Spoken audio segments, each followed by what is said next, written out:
Ayan po mga kapitid, sa magandang oras po sa lahat. Welcome po sa aking channel. Ito po, magbigay na po tayo ng reaction po, mga kabida. Dito ho sa post po ng The Political Outlook, kung saan po mga kabida, nagpatutsada ito hong si dating Gabriela Party List Representative Lisa Masa po, dito ho sa posibilidad na Sara Baste Duterte tandem, sa 2028 presidential elections, Eto, babasahin ko muna, ito hong post po ng The Political Outlook. Ang sabi po dito ni Lisa Masa po makabida, pupulutin sa basurahan yung tandem ni Sara Baste Duterte sa 2028 dahil ayaw ng taong bayan sa political dynasty po, mga kabida, Lisa Masa. Ayan. Okay. Eto, magbigay lang po tayo ng reaction po, mga kabida. Unang-una po, sino hong nagsabi, na magkakaroon po ng Sara Baste Duterte tandem sa 2028. Diba?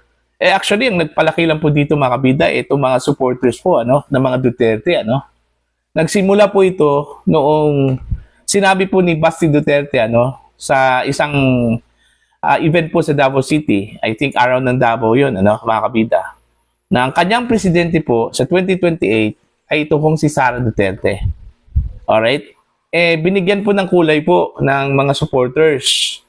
Okay? Kasi ang interpretasyon po nila, si Sara Duterte yung kanyang presidente, siya yung vice-presidente, Which is, hindi naman po, Wala naman pong balak ang mga Duterte po makabida na dalawa po na mga miyembro ng Duterte tatakbo po sa national post. Lalong-lalo na po kung magkatandem po, mga kabida.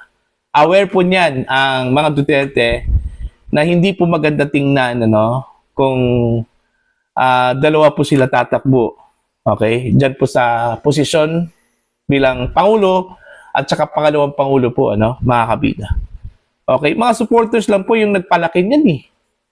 Tapos kinagat po, ni Lisa Masa po, mga kabida. Actually, pangpainis lang po yan na ginawa po ng mga supporters po ng mga Duterte para mainis po yung mga kalaban po nila, mga kabida. Tuloy. May nainis po, Ito hong si Lisa Masa po, mga kabida, nainis dito ho sa Duterte tandem eh. Okay, kung naalala po ninyo mga kabida, yung isang panayam po kay Sara Duterte, sinabi po niya mga kabida na meron na po siyang kinausap. Okay, para ho maging katandem po niya sa 2028, Matapos po siyang nag-anunsyo po mga kabida, na tatakbo bilang Pangulo po ng Pilipinas sa 2028 presidential elections. Alright? At in fact, yung mga pangalan po na lumutang po doon, mga kabida, unang-una po si Senador Dante Marcoleta, okay, na para sa karamihan po mga kabida, fit na fit, doon ho sa posisyon bilang pangalawang Pangulo.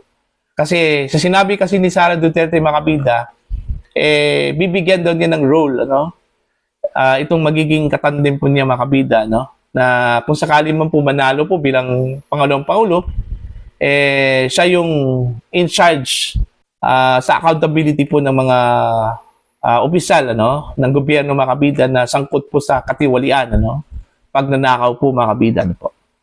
Kumbaga siya yung hahabol po doon ho sa mga kurakot, itong magiging katandem po niya, mga kabida. Kung sakali man po manalo itong dalawa, sa 2028 presidential at vice presidential elections po, mga kabida.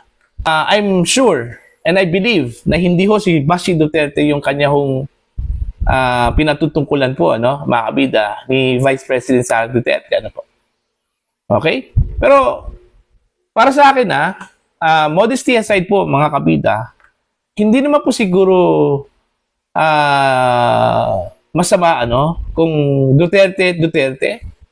Kasi, kung titingnan po natin yung Exhibit A po ng mga Duterte mga kabida, which is Davao City, okay, maganda yung patakbo po sa Davao City, mula sa ama, mula kay dating Pangulong Duterte po, hanggang sa bunsong anak na si Baste Duterte po, mga kabida. Ang dami hong achievements na nakuha po ang Davao City mga kabida. Unang-una po, kilalang-kilala po ang Davao City na pinaka tahimik at safe na lugar, Hindi lang po sa buong Pilipinas, buong Asia po mga kabida, po. At in fact, umabot pa nga sa buong mundo, mga kabida, po. At aside from that, hindi lang po pagiging safe na lugar ang Davao City kilalang kilala po bilang pinakamalinis na lugar po sa buong Pilipinas, mga kabida. At yung latest, the place na pinakamagandang titirhan daw, mga kabida, na syudad sa buong Southeast Asia po. Number 4 po ang Davao City, mga kabida. Okay? Next to Thailand lang po yan. Isang lugar po sa Thailand po, mga kabida po. Alright? In terms of discipline, ang mga Davaoenos po ay disiplinado po, mga kabida. Marunong sumunod sa mga batas at ordinansa po, Kaya nga kilalang kilala po, ang Davao City in terms of ordinances, pagpapatupad po ng mga ordinansa, katulad na lang po ng no smoking ordinance. Kilalang kilala yan, Sikat yan, yung anti-smoking ordinance po ng Davao City. Alright? Yung bawal tapon po ng basura, kahit saan-saan po. Kilalang kilala yan. Okay? Sa Davao City po, mga kabida. See? So, yung Exhibit A po nila, ng Davao City po, hindi po sila napapahiya po doon, mga kabida. Eto lang po. Sino ba ang lungsod o syudad po, sa buong Pilipinas na walang utang po, mga kabida, Davao City lang po. Kung meron man po, siguro, iilan lang po yan sila, mga kabida. Pero Davao City, walang utang, mga kabida. Kahit sang bangko po, lokal man o foreign, kahit singkong duling, walang utang ang Pilipinas. Walang utang ang Davao City po, mga kabida. Yun yung legasiya po ni Sara Duterte. Okay? Nung last term po niya, mga kabida, bago siya tumakbo bilang Vice President po noong 2022. Okay? At yun, ipinagpatuloy yan, mga kabida, ni Mayor Baste Duterte sa kanyang pangalawang termino po ngayon. Alright? So, para sa akin, wala hong masama. Okay, kung Duterte po, yung magiging tandem po, mga kabida, sa 2028 presidential at vice presidential elections. Kasi may ipinakita na po eh. Diba? Meron na pong ipinakita eh, Meron na pong Exhibit A, mga kabida. Kung nagawa po nila sa Davao City yon, na wala hong rason na hindi po nila magagawa po, sa Pilipinas o sa buong Pilipinas po, mga kabida. Pero again, para sa akin, personally, ayaw ko po na dalawa po silang tatakbo po, mga kabida, sa pinakamataas na posisyon. Kasi, pangit kasi tingnan, mga kabida. Although, walang masama, sabi ko nga kanina, walang masama, pero yung impression nga ng tao, na monopoly, ng kapangyarihan, ayaw ko ng ganun, eh. At siguro, marami ho sigurong sumang-ayon po sa akin, na hindi po maganda tingnan na dalawang mga Duterte po ang tatakbo, sa posisyon bilang Pangulo at saka pangalawang Pangulo po. Alright?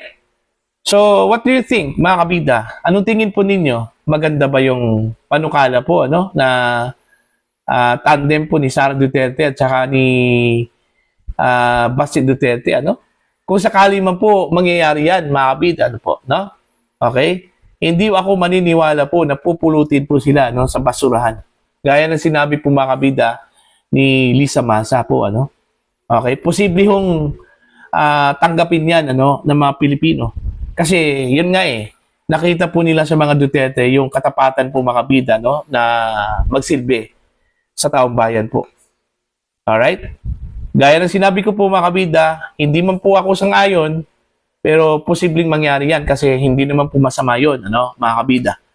Okay? Kung nangyari man po sa Davao City, yung mga magagandang achievements na natanggap po ng Davao City, mga kabida, kung ano man po yung pagkakakilala po sa buong mundo, sa Davao City, posibleng mangyayari po yan, sa Pilipinas, mga kabida. Kung sakali man po, kung dalawa po sila tatakbo bilang Pangulo at saka pangalawang Pangulo po, ng bansa sa 2028 elections, mga kabida.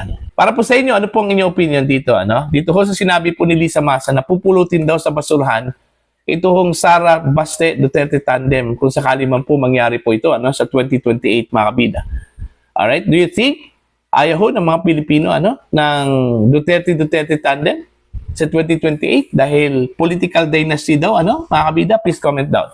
Sa mga hindi pa po subscriber po sa akin channel, please subscribe. Just click the subscribe button, click the notification bell, click all para updated po kayo, mga kabida, sa aking mga uploads. Maraming salamat po sa inyo lahat.